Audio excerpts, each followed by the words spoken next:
was a long one. Well done, Ken. But I hope you're going to see why we needed the whole thing. What do you say about David and Goliath? David and Goliath might be, like you, like me, one of the first stories we ever heard in church. I can still picture in my head the picture Bible I had before I went to primary school. And I can see the picture of Saul's head and the big stone in it. And so this is shaped, it's very, and this is what I struggled with this week, is getting past and behind that child's story in a way that it actually means something new and fresh to us. But I hope I've managed that. I hope I'm going to manage that this morning. See if I asked you, over the last 200 years, right, all the wars that have been fought by a large, aggressive and powerful nation versus a much smaller one. Say the large nation outnumbers the smaller one by about 10 to 1, men and military and population. How many times do you think the underdog has won in the last 200 years? What would you say? Out of all those wars, how much of a percentage do you think the underdog has won these wars? Roughly. About 10? Yeah, I would have said so too. It's closer to 30%. About a third of the time, the underdog wins. And do you know why? Because we are the same as the ancient Israelites. We are used and conditioned to see strength and might and success in terms of numbers and force and visual splendor. And you don't have to look back, you don't have to look very far back to the early days of the war in Ukraine. I remember being in here, getting things ready for a Sunday service, and I think it was a Thursday that it broke, and I was going through the news on my phone, and I remember all the journalists were just saying, Kiev's probably going to get taken in 2 or 3 days. That was the expectation, because Russia outnumbers Ukraine by a vast amount, but it didn't happen. And not only that, but then we saw with great size and power and strength comes great difficulties. Maneuverability. Remember that giant column of military vehicles that was stuck outside Kiev, about 40 miles long, for days? Because if you have a bigger army, you're more cumbersome and you need to supply them much better. There's enormous problems that come with being big. And we're going to see that this morning. So I want to look at 3 things. I want to look at, firstly, what we actually see, how we can see clearly, how David and his example here helps us in our discipleship and in our life move forward and see things a bit clearer. And secondly, what this story shows us about how we engage in life, what we choose to engage with and how we do it as Christians. And thirdly and lastly, the relationship between strength and weakness in the Christian life. So seeing clearly, rules of engagement and strength and weakness. Philistines. We reckon they came from around Greece. They were a seafaring people. So if you know a bit about the geography of where the promised land at this point is, they've probably come from the coast and started pushing in, like the likes of Gaza and further up north. And here, they're getting pretty close geographically to where Jerusalem is. Now, Saul doesn't even have Jerusalem in his territory at this point, but they're pushing in from the coast, but via a number of pitched battles, because they are an excellent fighting force, and Israel's on the defensive. They're trying to defend their territory. And in this particular scene, you have a pitched battle with, if you like, 2 mountain ridges and a deep valley in between. Now, the reason that the story unfolds the way it does is because it's a stalemate. Because as both armies are assembled on both ridges, which you see at the start, as Ken read for us, then in order for anybody to try and go down and engage, it was a suicide mission. Because both armies would have had some form of projectiles, of archers. And so to start to go down into that valley, they would have been sitting ducks. So there was nowhere for anyone to go. And also quite often, hardly ever happens in the Bible, but it was known in the ancient world for a type of representative combat. So rather than cause mass bloodshed in a huge battle, a couple of, if you like, their best men would be selected to go and have a representative duel, which would have an outcome, and in this one, the stakes would have been national enslavement for the Israelites had they not prevailed. So that's kind of the background to this. Let's see what the Israelites see. From verses 4 to 6, we find that there's a champion or a warrior named Goliath. He was from Gath. And his height could have been over 9 feet. He was definitely at least 6'9", let's put it that way. So Tyson Fury, absolute giant, very scary. He had a bronze helmet on his head, coat of scale armor. Now, not even a lot of elite soldiers there wasn't the resources to give them all a coat of full mail armor, weighing 5,000 shekels. That's about 60 kilos, so that's a lot. So when I'm in the gym and I have to load up a plate that's 20 kilos, that feels like a lot. If I have to carry 2 20-kilo plates, I'm struggling. So weighing 60 kilos is an enormous amount of weight. And on his legs he wore bronze greaves, and a bronze javelin was slung on his back. He has a shaft as well. That's what the spear shaft is really talking about. It had an iron point, and his shield bearer went ahead of him. Now, how did the Israelites react to this? Verse 24, we read, when the Israelites saw the man, they all fled from him in great fear. So there's an enormous relationship between what we see and we take in and our emotional reaction. And often that's actually involuntary. You know, we are conditioned and trained to react a certain way to what is awe-inspiring, and in this case, terrifying. They are like us. They are impressed by the grandeur, there's a lot of work gone into, obviously, him being possibly the best armed man in their entire army, certainly one of the best protected, meaning he's probably impenetrable to try and get a blow to him.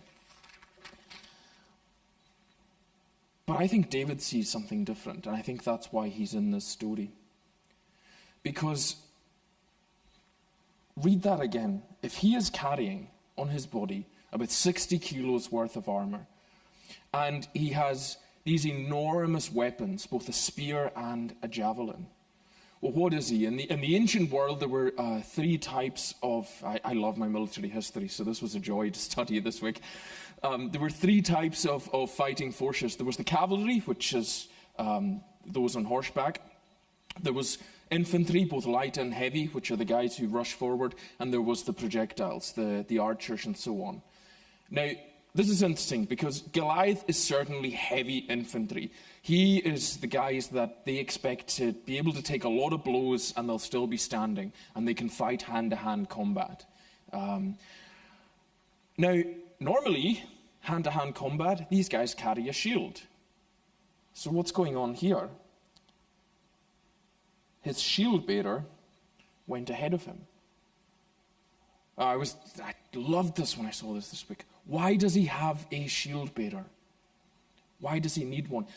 The only people in ancient warfare that had a shield bearer were projectiles, were archers, because both their hands are busy doing what they're doing. So they've got another guy in front of them protecting them. An infantry person should not have a shield bearer. The shield bearer goes ahead of him. It's almost like he's the guide. Now here's what I submit to you just from reading those details, okay? Goliath is big, and he's strong, and he's well protected, and he's definitely going to win at hand-to-hand combat. But what he has in strength, he lacks in other areas. He's not mobile. He's not maneuverable. There's almost a hint that his eyesight isn't that great. Because he's got someone guiding him. He's got someone all the time. He can't go out there on his own. He's being led. Later on, David will take one staff out with him. And do you remember, what does Goliath say? Why do you come at me with sticks? David only has one stick. There's a fascinating bit of scholarship that thinks that Goliath actually had some sort of abnormality in his pituitary gland that sometimes causes people to have an enormous amount of growth hormone, and they grow huge, but their eyesight isn't great, and their dexterity and their mobility isn't great. So, when everybody else sees this enormous brute that's terrifying, David is able to see that actually what makes him very strong is actually what makes him very vulnerable. Because everybody, doesn't matter how strong they are, sometimes that source of strength can also be a weakness. And even if somebody has many, many strengths, they still have a weakness that can be exploited. And the best military strategists are the ones that can find out what is the weak point of the force that they are fighting. So David sees that. If you like, this is an example of seeing things as they really are, which David credits God with being able to show him. Because David's language is not like any of the other people around him in Israel. David asked the men, what will be done for the man who kills the Philistine? Who is this uncircumcised Philistine that will defy the armies of the living God? You know what David really sees? Is somebody who's got a lot of armor and a lot of protection, but he doesn't have the protection of God. If you like, David, because of his faith and his trust, and almost certainly that's one of the lessons here, has also the gift of seeing things a little bit differently. And that's something that carries all the way through to the New Testament, because there's a repeated refrain that with God things look a little bit different. When things look very hopeless from a human point of view, that with God there's actually a possibility of hope. And Jesus reinforces that in his ministry. And one of the gifts that God gives his people in the New Testament is the gift of discernment, the gift of being able to just see things a little bit differently. Maybe one of the most exciting aspects of being a disciple and on a journey with God is, I wonder if God, what looks difficult, desperate, hopeless from my perspective, or what gets me down, I wonder if with God, if I got him to reframe how I see it, would it look a little bit different? How many of you have had the experience that there is something that is really stressing you, giving you great difficulty, and you bring it to God, or you spend some time with God, and it actually starts to look just a little bit different. And what you were sure and certain was game over doesn't look like that anymore. Might not completely take away or remove or solve the problem, but it looks different, and your attitude is different, and so the thing's been reframed and changed. How we see things is everything, and it's a gift of God to be able to see things with him and with his perspective. But secondly, the rules of engagement. So what's Goliath expecting? He's expecting somebody to come forward and do hand-to-hand combat, because that's where he's strong. That's where he's going to win. And even, everybody else in the story is doing the same thing, because David says that he's going to do it, and Saul goes, you're not able to go against this Philistine, you're just a young man, and he's been a warrior from his youth. Everybody's thinking in this channel of, we need somebody who can go up close and do hand-to-hand combat with him. And then Saul goes, fine, I'll let you do it, but he puts a coat of armor on him and a bronze helmet. He's thinking, I need to get him kitted out as closely to Goliath as possible. David fastened on the sword and the tunic and tried walking around because he wasn't used to them. And he says, I cannot go in these, he said to Saul, because I am not used to them. And he took them off. He can't do it, and he won't do it, because he's actually going to do something very, very different. What does he actually do? Goliath says to him in verse 44, as David approaches him, come here, he said, and I'll give your flesh to the birds and the wild animals. Why does Goliath say that? Because Goliath has chosen very carefully the battle that he wants to fight. It's the one he can win. He says, come here. Now again, I think there's an implication there that he can't really see very long, very far where David is. But he also says, come here, because that's the only way I'm going to win, and I will destroy you in close and hand-to-hand combat. And David says to him, you come against me with sword and spear and javelin, but I come against you in the name of the Lord God Almighty. So David repeats that twice, that you come against me with sword, spear and javelin. What's David effectively saying? I am not going to play your game. Or I'm not going to play by the rules of the game that you want to. I don't have a sword, a spear, or a javelin, and I'm not going to fight with any of those. I'm going to do this, what David says, is God's way. As the Philistine moved closer to attack him, David ran quickly towards the battle line to meet him. And you know the rest of the story very, very well. The very thing that Goliath couldn't do, David is extremely adept at. He's lighter, he's quicker. That actually eventually makes him stronger. And he's playing a completely different game, and he's winning on terms that he is able to. And our tendency is, because I can see it in the picture book, is to think of David as a kind of very shoddy shepherd boy with a child's catapult kind of toy kind of thing. But David's actually probably an expert projectile. He would have done well at the front of the army as a projectiles officer, because this weapon was deadly in the ancient world. It was well known. Do you know that the Romans designed tongs specifically for removing such projectiles as small stones by people who had thrown them as part of the projectile fighting force? Because there was a modern historian that said that this was the equivalent of taking a .45 pistol to a battle with somebody who has a sword. So deadly. That force would have certainly knocked someone out, if not killed them stone dead, if it got them in the head, as it did with Goliath. So he's not doing something that's naive or that's particularly unorthodox. He's just doing something that's extremely smart-witted. He's playing to his own strengths. And I love the way David equates the fact that he's not playing the game and he's doing it differently. He's fighting smarter, not harder, with the way that the God of Israel will deliver him. Sometimes I think that, we believe that God is the God of miracles. And we think that for God to intervene, it has to look dramatic and glorious and sudden and all of that. But what this story shows, because David says, he uses the exact same language for God delivering Goliath and his use of a really smart weapon, and equates them as the same thing.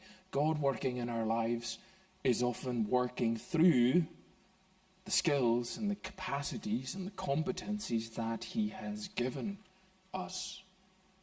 Because David had done this before. There was a minister, a reverend in the 1940s in the southeast of France, a little town called Le Chambon near the Italian border. And France was under Nazi occupation, and it began to round up Jews, and it began to try and use local people to be accomplices in order to find Jews and round them up. And this little town decided to be rather defiant and to not give up any of the Jews that they had. And so what the SS did was they organized a parade of SS officers and with their local sort of puppet leader, and they would put on a great big event at the town hall, which all the residents would be invited to try and shore up support for the occupying force. The thing was a washout. Hardly anybody came, and the local youth of the town, under the influence of this pastor, they decided to write a letter to the officer in charge, and they let him know very clearly, we have Jews and you're not getting them. And do you know what happened? The SS didn't make an example of the town, as you would expect. They almost gave up on it because of the strength and the force of feeling. The local minister, he was from a Huguenot background, which were a persecuted group at the time of the Reformation. He started a school, and it was basically a cover to hide refugee children of Jewish ancestry. And the school swelled in about a year from 18 pupils to well over 300, because the town kept welcoming them, and word got out that their children would be safe here. And the pastor was eventually arrested, and him and some of his helpers, and they spent a few months in an internment camp, and then eventually they were released, and they were asked to sign a document saying basically that they would not cause any more trouble and they would support the regime. And he said to them, "I'm not going to sign that, I can't." And they said, "Why?" It was in very vague language. There was nothing specific about giving up his religion. Well, he said, "I can't support the regime because they continue to find and kill Jews." And he said, "So there's no way I can sign that." And exasperatedly, they just let him go. Because what he explained to his congregation in his sermons was that faithfulness to God does not always look like playing by the rules of the world around us. It sometimes is a much higher calling that looks on the face of it like disobedience, but is actually the right thing to do. And the scripture gives us lots of resources for thinking through complicated ethical issues. And it actually gives us stories like this, which act as a template and a forerunner for the fact that we don't always have to engage in the rules or indeed the battles that come into our path, or we don't have to engage in the way others would like us to. Your integrity and your conscience as a Christian mean that you don't have to answer to everyone. You know, there's other passages that at times it is the right thing to do to turn the other cheek, but even Jesus himself, as our model, he didn't answer every question people put to him. He didn't feel obligated to. Sometimes he just asked a better question. Do you remember when they asked him whether he was doing his ministry by the power of God or not? And he said, "I'll tell you if you can tell me where John's baptism was from." And they knew that if they answered that one way or the other, they would start a riot, so they couldn't answer. And they were annoyed, but sometimes that's okay. You and I, we live in mostly a polite culture and society. And it's a very British thing to feel like if somebody puts us on the spot or asks us a question or wants to engage us in a certain way, that we have to give an answer. I'll give you an example from my own life. I remember when we were expecting the twins, people would almost absurdly often ask, "Oh, were they planned?" You know? And I felt that compulsion and pressure to do the polite British thing of actually sort of answer it. And then step back in the face of it and go, "That's ridiculous, that's absurd. I have no obligation to answer that." And part of growing in your faith and in your confidence in who God has made you to be is realizing you don't actually owe everybody an answer. You don't actually owe everybody an engagement. You might have people in your life, perhaps even in your family, who they're a bit, let's say, metaphorically like Goliath. They would like to use their strength and their force, or the fact that they are dominating or have a dominating personality, or maybe deeply manipulative, to put you on the back foot and make you think like you're in a weak and vulnerable position, and you just want to answer them to make it go away and to get out of the situation. But you don't have to. And I'm not saying go and find a sling and 5 smooth stones. Okay? But I am saying sometimes the most powerful show of the fact that you're confident in who God has made you is to stand and smile and not say anything and see if they like being awkward and uncomfortable for a minute. The rules of engagement. You are answerable and I am answerable to God. And people will heap all kinds of expectations. They will come like Saul's armor and place it on us and say, "I want you to walk around in that. I think that would be quite good for you." And part of growing in who God has made us to be is going, "No, actually, I'm very comfortable in who God has made me to be. Thank you. I don't need to wear that. I don't need to answer that conversation or that text. But thank you." Not rude, not impolite, but not obligated. Seeing things clearly, the rules of engagement, and thirdly and finally and most briefly, power through weakness. This whole story is about power through apparent weakness. And we've been trained to see David as a massive underdog. And it's in our culture. If anybody says in the papers it's a David and Goliath story, we think massive aggressor, total underdog, the odds are completely against them. But the odds were kind of in David's favor here, in the truest sense, although it didn't appear that way. Part of the rhythm of the Christian life is feeling like we're facing overwhelming odds, but with God, something happens through that. Malcolm Gladwell, the Canadian journalist, got a brilliant book actually about modern David and Goliath stories. He says that the very act of facing overwhelming odds creates strength and beauty within us. I love that. I think that's what happens in David, and I think that's what happens in the Christian life, is when we face something that we're not sure that we can overcome, we find that, as Paul said, that God's strength is made perfect in our weakness.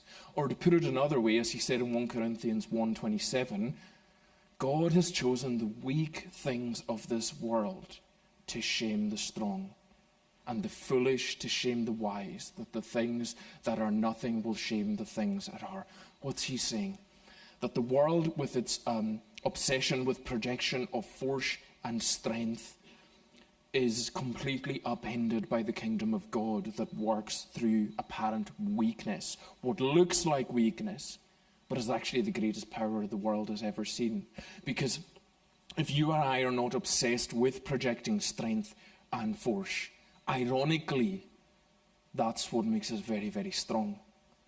Because we're not wasting time and resources on the same game that everyone else is playing.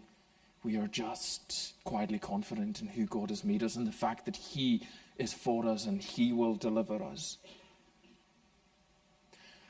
When Jesus was crucified, it looked like the most shameful, ungodly, unsightly mess that the world had ever seen. Somebody who had claimed to be connected to God to that extent is dying the worst death a criminal could get in that world. And that's why the apostles in Acts make a huge deal of this in their sermon, because in that moment that he dies, everything flips. What looks like shame, weakness, scorn, powerlessness, patheticness, really, was what the crucifixion was meant to show, that this common criminal is pathetic, was actually the greatest show of strength that the world has ever seen. Because while those who were crucifying him didn't know it, and even while the powers of evil and darkness didn't know it, Jesus was actually pulling people out from the very power of darkness by paying for all their sins and giving them new hope and new life in him. He was exchanging himself for them. But to everyone, even to the disciples, it looked like weakness, shame, scorn, and it looked like game over.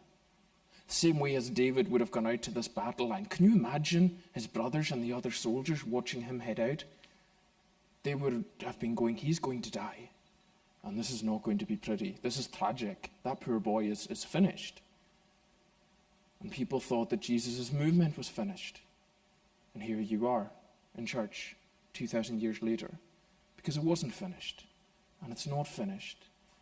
And it'll continue to go from strength to strength. But at the very heart of your faith and my faith is this idea that our very power, any power that we have, comes from weakness, not from acting strong. This wasn't in my notes, but one of the most powerful things you can do in our world today as a Christian is admit that you're not strong. Admit that you feel weak. Admit that you are vulnerable. Because that is immensely powerful. And that actually shows others that you are safe. And that actually shows others that you are comfortable enough with who God has made you, that you are able to relax and hold space for not only your emotions, but others. Because our culture is obsessed with just covering over that and saying that we're fine and all of that. But God's power is made perfect in our weakness. And that's an ongoing thing that we learn all the time. But the key is realizing that it's not about looking or acting or even maybe feeling particularly strong, but knowing that the very strength of God holds us and carries us. May God bless his word to us this morning. Amen.